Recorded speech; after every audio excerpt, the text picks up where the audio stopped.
أيها الناس، إنه قد أقبل إليكم شهر الله بالبركة والرحمة والمغفرة، شهر هو عند الله أفضل الشهور، وأيامه أفضل الأيام، ولياليه أفضل الليالي، وساعاته أفضل الساعات.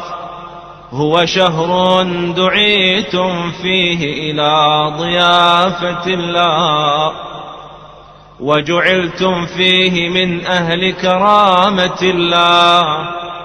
أنفاسكم فيه تسبيح، ونومكم فيه عبادة، وعملكم فيه مقبول، ودعاؤكم فيه مستجاب.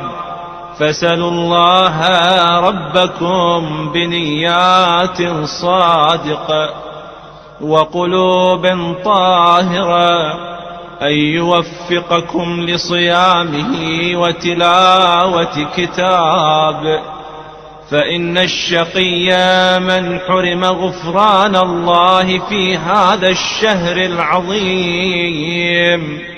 واذكروا بجوعكم وعطشكم فيه جوع يوم القيامة وعطشه، وتصدقوا على فقرائكم ومساكينكم، ووقروا كباركم، وارحموا صغاركم، وصلوا أرحامكم، واحفظوا ألسنتكم، وغضوا عما لا يحل النظر إليه أبصاركم، وعما لا يحل الاستماع إليه أسماعكم.